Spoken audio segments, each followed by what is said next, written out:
नमस्कार, हरियाणा न्यूज देख रहे हैं आप। मैं हूं आपके साथ केशव कुमार। शुरुआत करेंगे आज के मुद्दे की, लेकिन एक बड़ी खबर का रुख सबसे पहले। तो बड़ी अपडेट आपको बताएं, पूर्व सीएम भूपेंद्र हुड्डा आज सोनिया गांधी से मिलने पहुंचे। मुलाकात के दौरान राज्यसभा चुनावों पर चर्चा हुई है। 30 मई तक कांग्रेस के सभी विधायकों को चंडीगढ़ पहुंचने का निर्देश इसके बाद दिया गया। विधायकों के साथ बड़े नेताओं को भी पहुंचने का निर्देश दिया गया है। इस बात की उम्मीद जताई जा रही है, कयास लगाए जा रहे हैं कि राज्यसभा सीट के लिए संभावित नाम जो है उन पर चर्चा हुई है। अशोक अरोड़ा, कुमारी शैलजा और आनंद शर्मा का नाम रेस में बताया जा रहा है। इसके अलावा राजीव शुक्ला और गुलाम नबी आजाद, इन दोनों का नाम भी रेस में है। तो बड़ी अपडेट, बड़ी खबर बता रहे हैं आपको। सोनिया गांधी से मिलने के लिए पूर्व सीएम भूपेंद्र सिंह हुड्डा राजधानी दिल्ली पहुंचे। सोनिया गांधी से यहां उन्होंने मुलाकात की।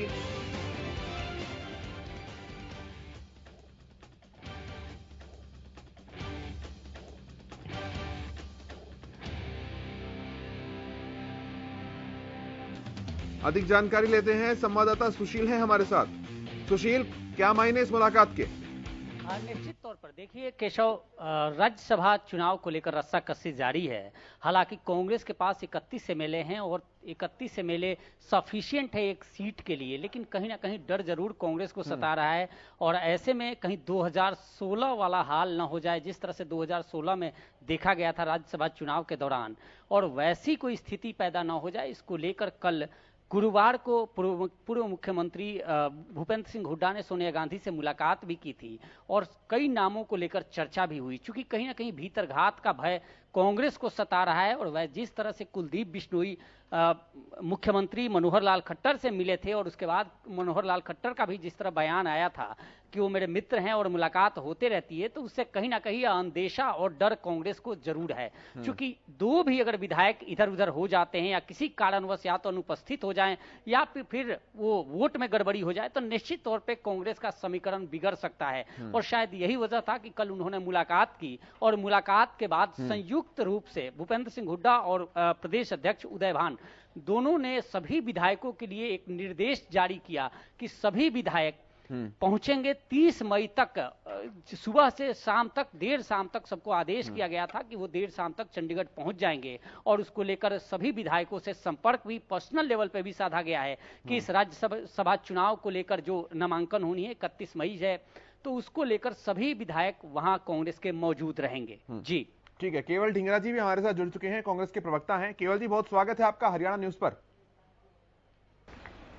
केवल जी, आप जानकारी जी नमस्कार। हमें इस बारे में और ज्यादा, आज जो भूपेंद्र सिंह हुड्डा मिलने पहुंचे सोनिया गांधी जी से। जी देखिए, ये जो चुनाव है उसके लिए बातचीत के दौर चलते रहते हैं, और जिस तरह से राज्यसभा का चुनाव है तो इसके बारे में भी जैसे बातचीत के लिए या क्या हमारी हाईकमान क्या फैसला लेती है, उसके लिए बातचीत रेगुलर चलती रहती है। और क्या रणनीति बनेगी, क्या नॉमिनेशन फाइल की जैसे 31 तारीख लास्ट डेट है, तो उसके हिसाब से कौन लोग किस तरह से क्या जिम्मेदारी है हाईकमान किस पे लगाएगी, उस हिसाब से सारा काम की बातचीत चलती रहती है। ठीक है सुशील, जिस तरह से केशव एक करेक्ट कर दें आपको कि ये मुलाकात जो हुई है कल गुरुवार, कल शाम को मुलाकात हुई है सोनिया गांधी से, और कल ही निर्देश जारी किया गया है। ठीक है, ये अपडेट मैं बता देता हूं दर्शकों को साथ साथ कि मुलाकात कल शाम की है। ठीक है सुशील, एक बात यहां पर यह भी है कि 31 मई को आखिरी तारीख है नामांकन की और 30 तारीख तक चंडीगढ़ पहुंचने के लिए कहा गया है। तो कांग्रेस पार्टी और संगठन इस बात को लेकर बहुत संवेदनशील और गंभीर है, क्योंकि वो जानता है कि दो विधायक भी अगर इधर से उधर हुए तो अंकगणित पूरा का पूरा गड़बड़ हो सकता है। निश्चित तौर पर केशव, देखिए 2 राज्यसभा की सीटें हैं और अगर एक एक सीट दोनों के खाते में Bharatiya Janata party plus JJP plus INLD के खाते में अगर एक सीट पर बीजेपी को अगर उतारना होता कैंडिडेट, तो निश्चित तौर पे चुनाव की जरूरत नहीं पड़ती, क्योंकि कांग्रेस के पास भी सफिशिएंट एमएलए हैं एक सीट के लिए और बीजेपी प्लस के पास भी एक एमएलए के लिए सफिशिएंट है, निश्चित एक राज्यसभा के लिए सफिशिएंट है। लेकिन कहीं ना कहीं जिस तरह से उहापोह की स्थिति बनी हुई है और लगातार भारतीय जनता पार्टी के संपर्क में, चाहे वो कुलदीप बिश्नोई हो या बाकी जो कांग्रेस के नेताओं से जो अंदर खाने मुलाकात का दौर जारी है या संपर्क का दौर जारी है बीजेपी नेताओं का, तो उससे कहीं ना कहीं डर जरूर सता रहा है कि जो ये पूरा अंक गणित है निश्चित तौर पर खराब करने की कोशिश की जा रही है। और यह भी हो सकता है, हालांकि देखिए कयास लगा सकते हैं हम, और कयास यह भी कह रहा है कि इस बार भी 2016 के तर्ज पर बीजेपी कुछ करने की जरूर तैयारी कर रही है। क्योंकि अगर पूरा हम इसका अंक गणित देखें तो 31 एमएलए हैं और 31 होने के बाद बीजेपी के पास 28 एमएलए ऐसे बच जाते हैं जो एक्स्ट्रा एमएलए हैं, जिसमें बीजेपी, जेजेपी और जो इंडिपेंडेंट है उन सबको लेकर। और दूसरी तरफ कांग्रेस का जहां तक खेल है, ये कांग्रेस एक सीट में अगर कुलदीप बिश्नोई भी अगर देखिए वो अगर वोट कर देते हैं बीजेपी को और बाकी दो भी जो एमएलए हैं वो किसी कारणवश अगर अब्सेंट हो जाते हैं इस पूरे मसले में, तो निश्चित तौर पे कांग्रेस का खेल खराब हो सकता है। और यही वजह है कि जो कल मुलाकात हुई और जो रिपोर्ट्स आ रही हैं उन मुलाकात के तहत यह माना जा रहा है कि सोनिया गांधी के जहन में सारी चीजें पहुंचाई गई है, बताई गई है कि किस तरह से जो कांग्रेस के लोग हैं भीतरघात कर सकते हैं, या बेशक से खेमेबाजी खत्म हो गई, गुटबाजी खत्म करने की बात की जा रही है, लेकिन कहीं ना कहीं यह भय जरूर है। क्योंकि अगर एक भी विधायक, दो भी विधायक इधर उधर करता है तो निश्चित तौर पे पूरा अंक गणित खराब हो सकता है। ठीक है, और जी मैं आता हूं, इसी पर बात करेंगे, लेकिन डीपी कौशिक साहब हमारे साथ जुड़ गए हैं, बीजेपी के प्रवक्ता हैं। कौशिक साहब, बहुत स्वागत है आपका हरियाणा न्यूज पर। कांग्रेस तो लगी हुई है सर तैयारी में, संगठनात्मक तौर पर भी। आप लोग क्या नीचे नीचे तैयारियां चल रही हैं या फिर कुछ और दूसरी प्लानिंग है, जैसा कि सुशील कह रहे हैं? नहीं, ऐसा कुछ नहीं है। संवैधानिक तरीके से चुनाव लड़ा जाएगा, चाहे वो कांग्रेस पार्टी हो चाहे बीजेपी हो, ऐसा कुछ भी नहीं है। तैयारियां देखिए पार्टी का अपना दोनों पार्टियां तैयारी कर रही हैं, कांग्रेस भी कर रही है, हम लोग भी कर रहे हैं। पर ये कि कोई चीटिंगबाजी इस तरह जो बातें आ रही है कि कौन भी जाएगा कौन नहीं जाएगा, तो वक्त की बात है, टाइम पर क्या होता है क्या नहीं होता। बट एक हमारी अपनी सोच रहती है, हम बिल्कुल नीट एंड क्लीन इलेक्शन जैसे पहले लड़ाया गया था अभी में वैसे लड़ेंगे। खेल बिगाड़ेंगे तो कांग्रेस वाले अपना आप बिगाड़ लेंगे, जैसे पहले लड़ा गया था इस बार भी वैसे ही लड़ेंगे। मतलब नहीं, हम तो अच्छी तरह से लड़ेंगे। ये इन्होंने पिछली बार क्या किया था ये जाने वो, है ना। कांग्रेस पार्टी का कल्चर तो कांग्रेस ही जान सकती है ना, और तो देश तो नहीं समझ पाए कोई लोगों को। देश ने समझा, बहुत साथ दिया देश ने, बट ये देश के प्रति संवेदनशील नहीं हुए। तो ये इनकी अपनी इच्छा है, कैसे चुनाव लड़ेंगे कैसे नहीं। हमारे अपना फंडा बिल्कुल क्लियर है, साफ सुथरा चुनाव लड़ेंगे। भगवान की दया से कोशिश ये रहेगी, हमारी जो अपनी रणनीति है वो केवल जी उस पर कामयाब रहेंगे। केवल जी, क्या वाकई ऐसा है कि थोड़ी सी भी चिंता इस बात की है कि भाजपा आपके विधायकों में सेंधमारी कर सकती है? नहीं, बिल्कुल नहीं कर सकती। हाँ, लास्ट टाइम जरूर, पिछली बार जो हुआ था उससे हमने सबक भी लिया था, और किस तरह से शरारत हुई थी वो भी हमने सबक लिया था। पर इस बार जो है, इस तरह के लिए हम पहले ही सचेत हैं, और जितने हमारे 31 एमएलए हैं वो पूरी तरह से इंटैक्ट है, और कहीं कोई दिक्कत नहीं आएगी, क्योंकि हम पहले ही हर चीज को देख के चल रहे हैं।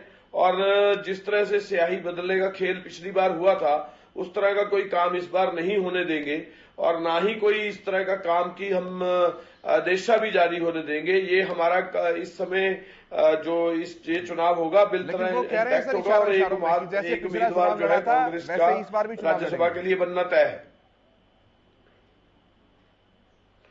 देखिए, पिछला चुनाव उन्होंने कैसे लड़ा था ये सभी को मालूम है, किस तरह से स्याहियां चेंज की गई थी, किस तरह से वो किया गया था। लेकिन इस बार हम बिल्कुल पूरी तरह से सचेत है कि जो चुनाव होगा उसके अंदर हमारे 31 के 31 एमएलए एग्जैक्ट पूरे के पूरे, जिस तरह से सुशील जी कह रहे थे कि वो उधर चले जाएंगे तो वो उधर चले जाएंगे, ऐसा बिल्कुल नहीं होगा। पूरे 31 इंटैक्ट होंगे, और एक उम्मीदवार कांग्रेस का इस बार राज्यसभा में जाना तय है। लेकिन बीजेपी इस बात का ठीकरा आपके ऊपर ही फोड़ती है सर कि 2016 में जो गड़बड़ी हुई थी वो कांग्रेस के कारण हुई।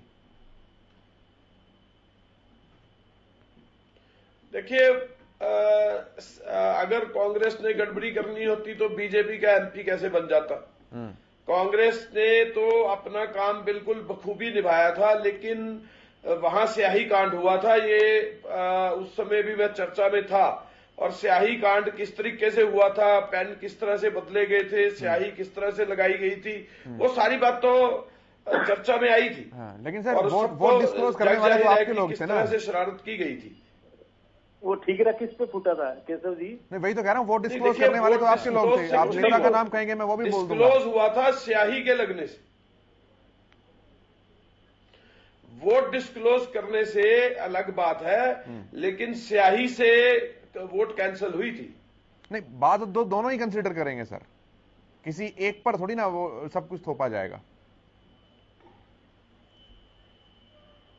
देखिए, किसी जिसने भी शरारत की वो सब जग जाहिर हुआ, और शरारत जो है वो हम नहीं होने देंगे। मैं आपको बताता हूं, और ये बता रहा हूं, 31 के 31 एमएलए इंटैक्ट है। जो लोग शरारत करते हैं उनको हाईकमान की तरफ से सख्त ऑर्डर होगा, उनको पार्टी उनको सबक सिखाने का भी काम करती है। इस तरह से कोई वो नहीं है, लेकिन कांग्रेस के अंदर 31 के 31 एमएलए इंटैक्ट है। मैं आपको ये बात बता रहा हूं। ठीक है सुशील, ये 30 तारीख की रात जो है बड़ी रस्सा कस्सी वाली और माथापच्ची वाली रात होगी, क्योंकि कुमारी शैलजा के अलावा अगर किसी और का नाम आता है तो उनके समर्थक विधायक जो हैं वो पूरा प्रयास करेंगे कि आला कमान के ऊपर किसी तरह से दबाव डाला जाए। एक दबाव कुलदीप बिश्नोई को लेकर भी है, तो मंथन तो बहुत गहरा होगा, ये बात तय है। निश्चित तौर पर दो चीजें और मैं चाहूंगा कि बता दूं आपको कि इसमें, चलिए स्याही का खेल 2016 का सबको पता है, लेकिन इस बार यह भी जारी हुआ है कि आप केवल व्हीप जारी कर पूरे वोट के काबिज नहीं होंगे। आपको व्हीप जारी करने के बाद जितने जो एजेंट वहां बैठेंगे उनके सामने जितने एमएलए प्रस्तुत होंगे और जो वोट करेंगे वही मान्य होगा, यानी व्हीप मान्य नहीं होगा। तो ऐसे में यह एक अंदेशा बन रहा है कि अगर उस वक्त किसी कारणवश कोई विधायक अब्सेंट हो जाए तो फिर क्या होगा। तो निश्चित तौर पे इसका भी जवाब सामने आया कि अगर कोई विधायक अब्सेंट होता है तो वह वोट रद्द मानी जाएगी, वो अमान्य मानी जाएगी, और ऐसी स्थिति अगर सामने आती है तो निश्चित तौर पे कांग्रेस के लिए घातक होगा। और शायद यही वजह है कि जो आदेश कल निर्देश जारी किया गया है उसमें कहा गया है कि देर शाम तक सभी विधायक, चाहे 31 के 31 कांग्रेस के विधायक, देर शाम तक सबको चंडीगढ़ पहुंचना है, और पूर्व मुख्यमंत्री भूपेंद्र सिंह हुड्डा और प्रदेश अध्यक्ष उदयभान सिंह के नेतृत्व में 31 के 31 रहेंगे।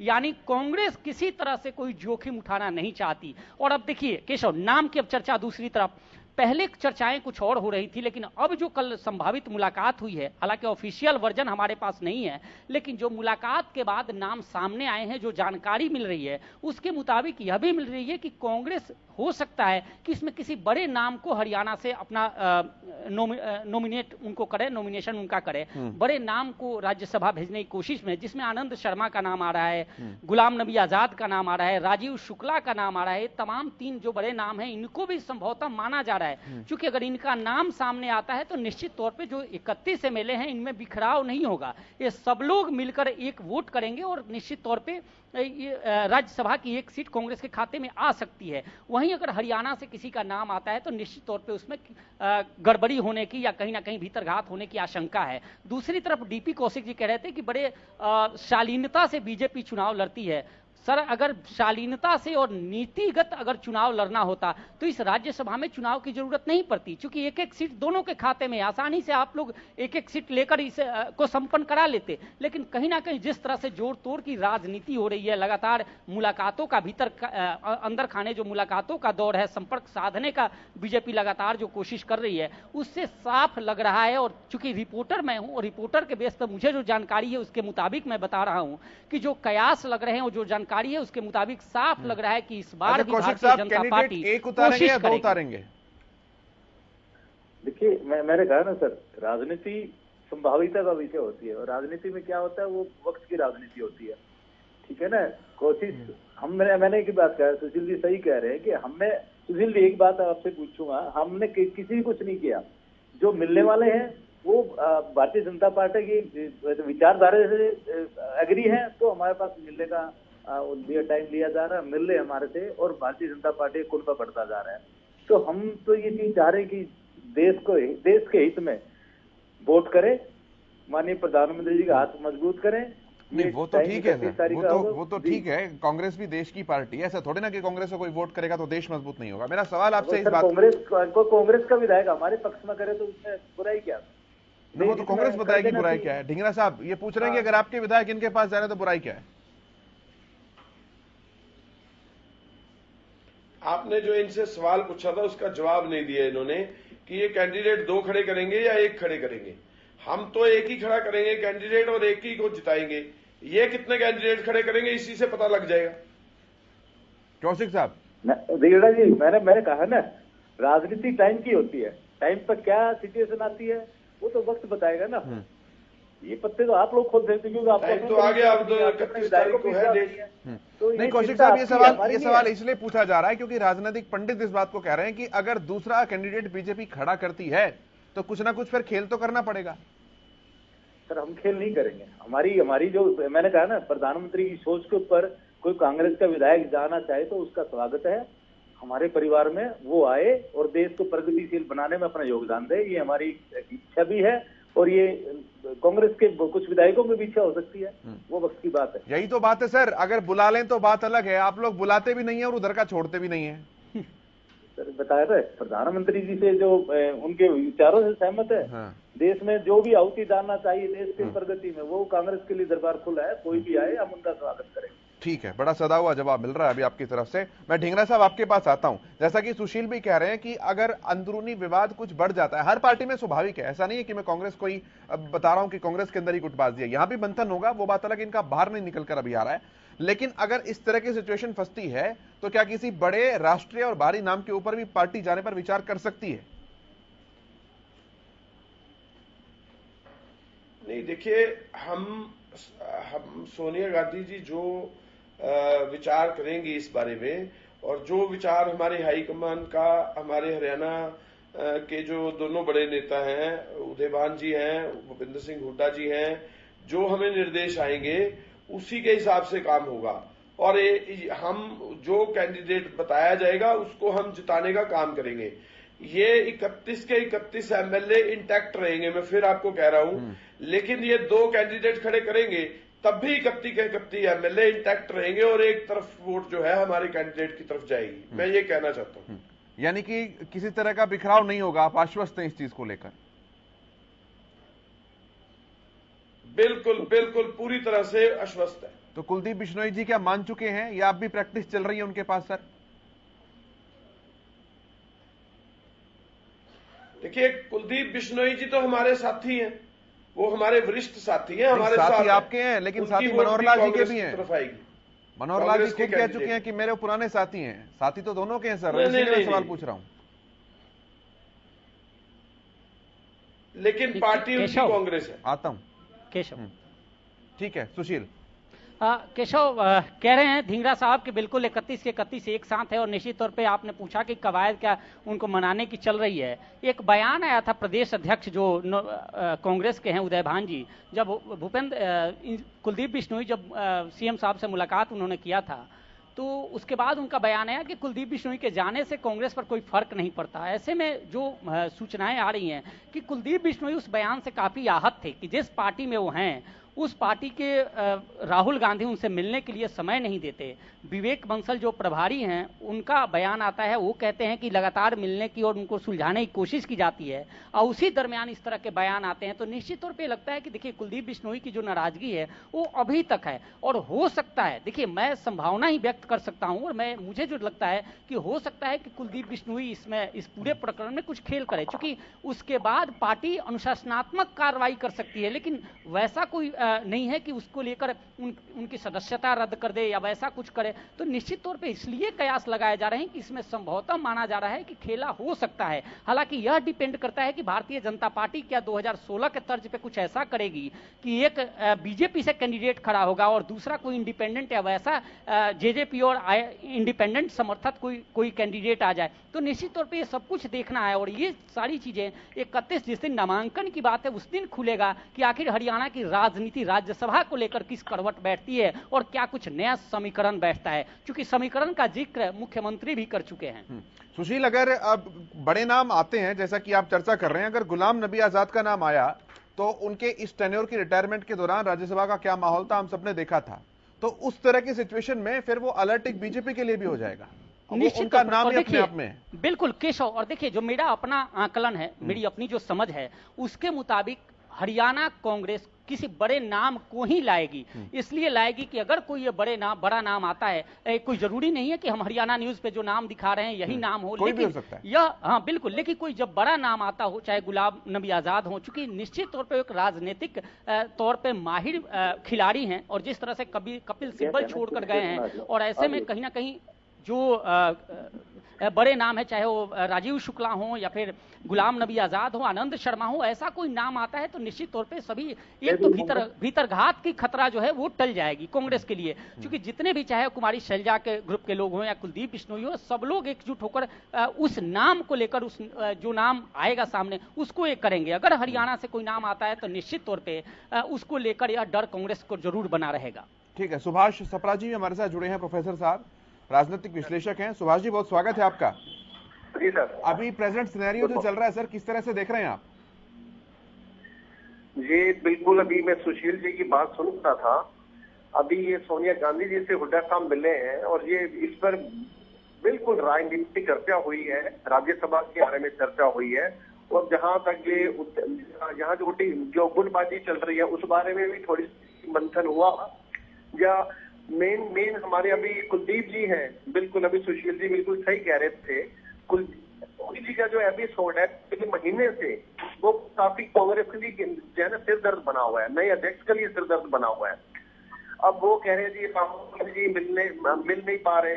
अब कांग्रेस तो कह रही है सर सब कुछ ठीक है, कोई सरदर्द नहीं है, सब पार्टी के अंदर ठीक है। कांग्रेस हमेशा यही कहेगी, जब इतनी गुटबाजी थी अशोक तंवर वर्सेस हुड्डा साहब या मैडम शैलजा वर्सेस हुड्डा साहब, तब भी कांग्रेस में यही बात थी, उन्होंने यही बोली थी यहाँ सब कुछ चल रहा है, क्योंकि ये पॉलिटिकल पार्टीज हैं, वो कभी भी जो है ना अपनी पार्टी की गिरकी नहीं करवाएगी। आज आप भाजपा से पूछ लो, चाहे वहां पे अरविंद शर्मा वर्सेस सीएम जोड़कर चल रहा है, वो भी कहेंगे सब ठीक ठाक है। ये सब पॉलिटिकल स्टेटमेंट है, परंतु ये कुलदीप शर्मा जी सिरदर्दी बने हुए हैं। बिल्कुल ये राज्यसभा का जो चुनाव है इसमें सही बात है, अगर बड़ा किया जाता है तो सभी इकट्ठे हो सकते हैं कांग्रेसी। अदरवाइज पहले भी एक सियाही कार्ड हुआ है चुनाव में, जिसमें इंडिपेंडेंट सुभाष चंद्रा जी बीजेपी समर्थक जो कैंडिडेट जीत गए थे। अदरवाइज अगर कोई छोटा नाम है, चाहे मैडम शैलजा है, आज उसका विरोध है, मुझे पता है यहाँ पे, मतलब हुड्डा साहब जो पक्ष है वो कभी नहीं चाहेगा मैडम शैलजा यहाँ पे आए, चाहे वो किसी भी तरह से वो समर्थन लेके आए ऊपर से। अगर बड़ा नाम आता है तो उसमें सहमति बन सकती है। अदरवाइज ये कांग्रेस की ये दूसरी सीट जा भी सकती है। बिल्कुल जिससे कर रहे हैं, एक दो वोट इधर उधर होते हैं, सीट भी जारी नहीं हो सकती। तो ये कांग्रेस के लिए काफी सिरदर्दी बनी हुई है। केवल जी से मैं जवाब देता हूं आपकी बात का। केवल जी, देखिए बहुत बड़ी बातें सुशील जी ने भी कह दी और सप्रा साहब ने भी कह दी।